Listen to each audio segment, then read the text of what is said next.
Hey y'all, I just want to start this video by saying that this video is coming from an interaction that I had with someone pretty recently. And I just asked God after I was done with the conversation. I was just like, some people I'm seeing, I'm just not, it's not that I'm not supposed to speak with them. It's just a matter of, I see that their minds are so much far away from what it is that I'm concentrating on and what I'm thinking on. And I'm just like, this is just like, and I'm like, I don't want to be judgmental and be like, oh, this person is just evil. But I'm just like, what else do you think after such an interaction? And so I'm gonna go ahead, and that's my preface, just so you know why I even started this video, my curiosity. And I want to say that God is so good. I asked him this question because I want to make sure that I'm not the one who needs to be, corrected, because I'm just like, Lord, please, if there's any kind of darkness, or if there's any kind of, misjudgment, or if there's some kind of discernment that I need, show it to me. And the Lord answered. Because I was already studying a different book. I was taking such joy in John. At church, they had spoke about John, and I was like, okay, let me go ahead and read the book of John. I was really just enjoying that word, and I actually stopped that word. And right before I went to sleep, God told me, go to Psalms. And I'm like, I haven't read Psalms since I was a teenager. Okay, I guess it is. I love the way that David speaks, and it's one of those. I don't have a problem. Let me go ahead and do it. I didn't know because this is hours later. I didn't know what the Lord was up to. So let's get into it. This is the very first book of Psalms. In chapter 1, it says, "Blessed is the man who doesn't walk in the counsel of the wicked, nor stand on the path of sinners, nor sit in the seat of scoffers, but his delight is in Yahweh's law. On his law he meditates day and night. He will be like a tree planted by the stream of water that produces its fruit in its season, whose leaf also does not wither. Whatever he does shall prosper. The wicked are not so, but are like the shaft which the wind drives away. Therefore, the wicked shall not stand in judgment, nor sinners in the congregation of the righteous. For Yahweh knows the way of the righteous, but the way of the wicked shall perish." Okay. So, and that is, I first read that from the King James Version on my phone. Like I said, I was going to sleep. And then I have my bigger Bible, which is the Ethiopian Bible, and that's the one I just read from. And I just wanted to make sure, because there are so many things in our world, unfortunately, that have just been turned completely upside down. Language, a lot of the times, it doesn't mean anything. A lot of people, they're just babbling on. So I just wanted to see, well, God, even though I understand what it is that he's saying, and I'm guessing that confirmation in the conversation that I had with him, I was asking him, hey, am I judging this wrong? Is something that's just like, no, it's just that y'all don't sit at the same table. Well, why is that, Lord? Why is this? What does it mean to be righteous? What does it mean to be wicked? What are these words that I can kind of think of, but what does it mean? And so I took out a couple of my dictionaries, because I actually found out that, the dictionaries, language changes and the quality of the language changes. So majority of these descriptions that I have are from after I was looking for a word in the 2016 Merriam-Webster dictionary. I went to a 1956. Let me look at it.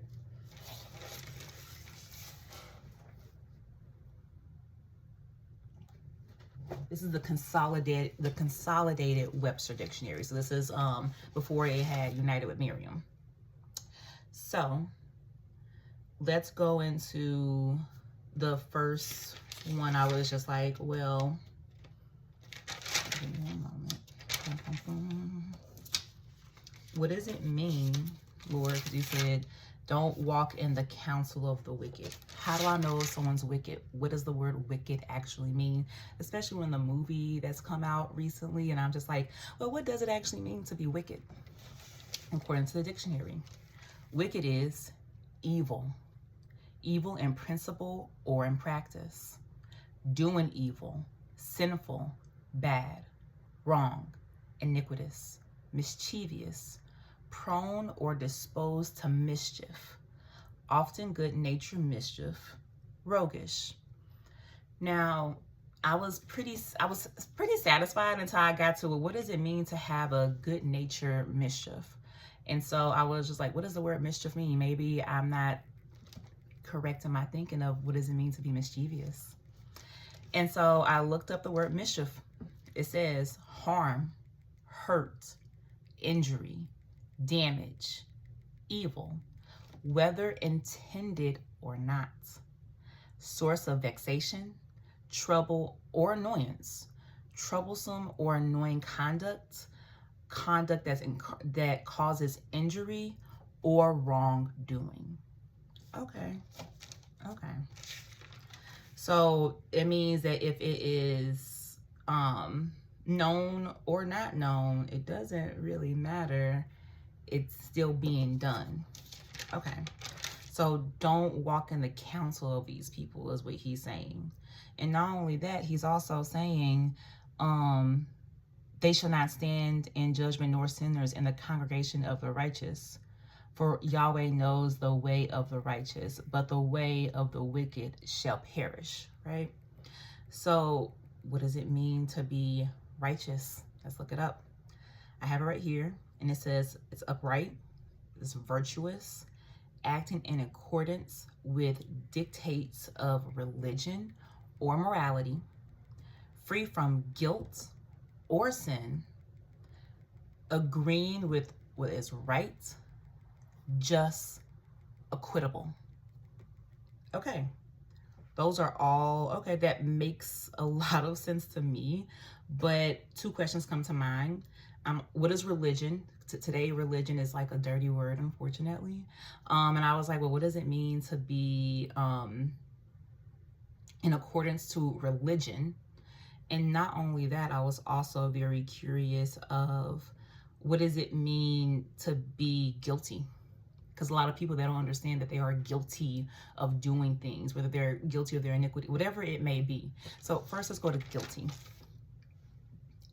Guilt means to pay, literally. Then guilty means criminality, the state of a moral agent, which results in his willful or intentional commission of a crime or offense, knowing it to be a crime or violation of the law. Okay, so to be guilty means that you've done something that has definitely, like, you did it and you knew it was wrong. You know it's bad. Okay, that's what it truly means to be guilty. I can accept that. I have a different video that I'm going to post about another time going on, because this sounds like just very legal terminology, and then when you get into, well, life, you understand that it's a lot to do with legal terminology. That's why they call Lord God the judge. There's a big reason why, but that's going to stir me away from exactly what it was that I was trying to get to. So let me get into what is a religion. Let's do that. Religion is the feeling of reverence which men entertain towards a supreme being, the recognition of God as an object of worship, love, and obedience, piety, any system of faith and worship. Man, so that just, oh, it's so good, because it's just like, it's nothing like what we think of today. I'm just reading it one more time because it's just, wow. It's the feeling of reverence. So this is just deep respect, deep love. This is why I say, do you fear the Lord? It's just, no, it's just deep love, right? So there's a reverence which men entertain towards a supreme being. We look at the word man and husband. It's so interesting. Words have been catching my delight as of recently. I'm very thankful for that. Thank you, Lord, because I asked to be fed. I'm just like, Lord, I need help. I want to understand you a little bit more. And just sometimes picking up a book, I picked up a dictionary, and I was just like, what do these words actually mean? Because so many things have been taken, unfortunately, out of their original. So they've been corrupted. And so for me to read this, I'm like, okay, mind you, a couple days, no, this is the same day. I was looking up these words. I wrote this down a few days ago, and I'm just now rereading them. And I just want to look at some of the words that I wrote down and that time, because the word supreme being, I'm like, well, what's a supreme being? What is the word supreme? That was actually the word that got me from switching from my 2016 dictionary to my 1956 dictionary, just because I was just like, language has changed so incredibly that I'm just like, and I don't think that I saw the words that I was looking for quite in that updated version. So let's go with the 1956 definition of the word supreme. Supreme is the highest in authority, holding the highest place in government or power, highest as to degree, greatest possible, part or uttermost, situated at the highest point, the supreme, the most exalted of beings, the sovereign of the universe, God. Period. And I was just like, ooh, even right now I got chills. I'm just like, what, why don't we use this word more? Supreme. I know we have like the Supreme Court. I'm like, oh, that's when you get that the devil, not only does he mock everything that God has done, but he's a copycat. That's all there is to it, just a big old copycat. And that's why a lot of the times our laws and things like that, we're just like, there's no way that this is right or righteous. It's because it's not being ran, because he holds the principalities and the laws of the land. So it's one of those things where, but there's a higher court because there's a higher order. And when you get into the word God, this was just so interesting to me. So I looked up the definition of God. And the definition is the supreme reality. Let's get into this one more time. Supreme, remember, this is the highest of all, so it's above everything else. God is the supreme reality. Everybody talking about I'm living in my truth. No, there is the truth. There is the supreme reality. It's not a reality television or anything. It's reality, right? It says, especially the being worshipped as the creator and ruler of the universe. That's the first definition. Let's get into the second definition of it, which is very interesting to me. A being or object believed, keyword, believed, to have supernatural powers and attributes, and to require worship. Let's just let that sink in for a second. The first definition of God, that's the supreme reality. It is the being who is worshipped as the creator and ruler of the universe, right? So that's when you get into, okay, you're here in your city, you're here in your state, you're here in your country, you're here on earth, and then you have all of the rest, right? The universe. So now that we understand that there's obviously a hierarchy, and God sits on top of that hierarchy as the supreme being, we understand that there's copycats, right? So all of these other little G's or whatever that has come onto the earth and has unfortunately corrupted it or changed it, right? So changing the meaning of our words, babbling our language so that we don't have a clear understanding of what it is, that messages that are being given to us. Yeah. Okay, so there's no actual requirement. There's no requirement to worship God, the true God. There's no requirement. You just do it because you want to. You're so thankful and you're grateful for your life. You're grateful for the things that are in your life. Even if it's not perfect, It's lovely. Even if you're in like the devil's world, it's still lovely. It's one of those things where God, if it wasn't for you, he wouldn't even have all these little tricks, all these little tricks and plays and these schemes and all that other nonsense. It's one of those things where I'm going to give reverence. I'm going to give my respect and my love and everything to you because you are who you are versus a requirement. This is a supernatural power or an attribute that requires worship. And then there's a few other definitions under that same one. It says a thing of supreme value. And then it also says an extraordinarily attractive person. Kind of reminds me of our day, not day and age, with what we'll call like false idols if you are religious, and what we would call a celebrity in today's terms. So I'm just like, okay. So God, there's these different compasses of what does it means for God. But really quickly, I do want to dive into what's a person, because I was just like, they didn't use any other language. They specifically said person. And so there's a few definitions of person. Excuse me, no, it's not. There's one definition of person. I read that wrong. I'm looking at my own handwriting. Excuse me, y'all. Person is a human being. That's the first definition. The second definition is one of the three modes of being in the Godhead, as understood by the Trinitarians, right? So these are the people who believes in the Holy Trinity. And it's very interesting that a person is one of the modes of being the Godhead, which is just incredible to me. And so I'm just like, well, an attractive person, well, what happens if God takes his glory from you? And I've had so many questions. Once again, I'm not going to get too deep into that, but I did want to get back into the understanding of what it means to be wicked. And once again, there's been so much language bending, unfortunately, that I just wanted to, once again, dive into what do these words actually mean. I feel like in a world where we glamorize villains and when we think that it's cool to be a goat, the greatest of all time. Most humans barely live 100 years. What do we know about being the greatest of all time? It sounds blasphemous. And God did say that there's going to be a handful of goats in his left hand and they will surely perish. And then he's going to have his sheep in his right hand and he's going to keep them.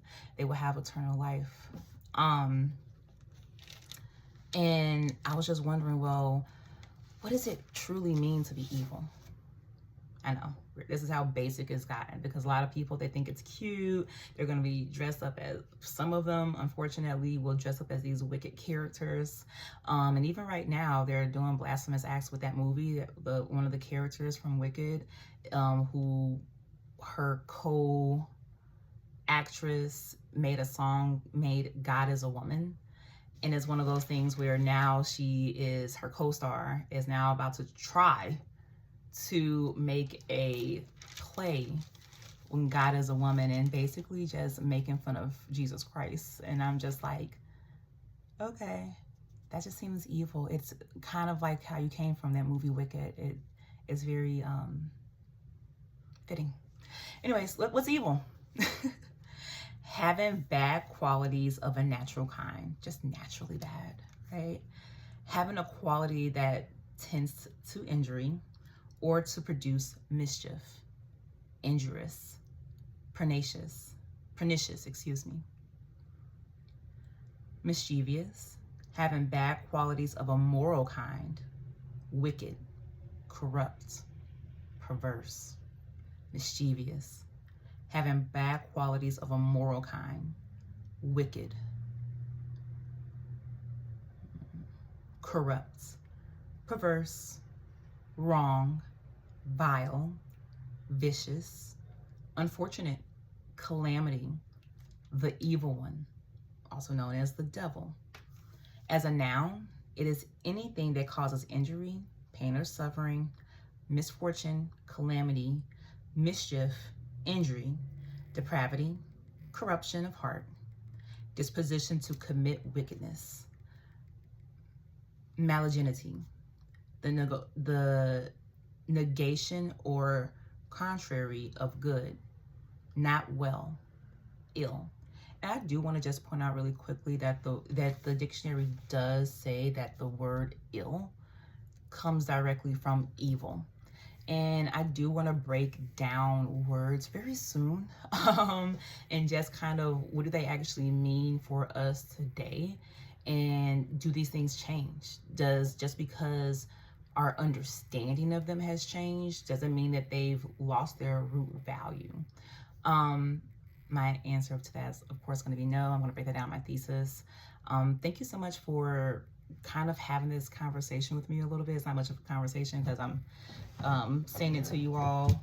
You can write comments if you like, if you have any questions or any agreements, or possibly if you even want me to look up another word or something like that. That could be very cool. But I just want to read that first book of Psalms and thank the Lord so much for bringing it to my attention that, you know, it's not the darkness in my own heart. It is good to search out and to ask God and to search counsel for him, because he will provide. If you ask, he will tell. That's why he says, seek my face. And all glory be to God, because I've learned so much since that interaction. It was so sour. I was just like, I was really, truly enjoying what I was reading. And it's just like, you really just kind of put a ugh on it. It's just kind of gross. And I'm just like, why do I feel this? I feel like I was, you know, what do you call it? Not injured, but I was just like, it just felt like grading against sin. It just was very unpleasurable, and it just seemed evil. I was just like, that's like a really messed up way of thinking. That's like really, you know, and I was just like, I don't think that I'm greater than anyone. I don't think that I'm holier than anyone. So I'm just like, what is this, Lord? So once again, thank you so much, God. And I'm going to just read this first book of Psalms again. Blessed is the man who doesn't walk in the counsel of the wicked, nor stand on the path of sinners, nor sit in the seat of scoffers. But his delight is in Yahweh's law. On his law he meditates day and night. He will be like a tree planted by the streams of water, that produces its fruit in its season, whose leaf also does not wither. Whatever he does shall prosper.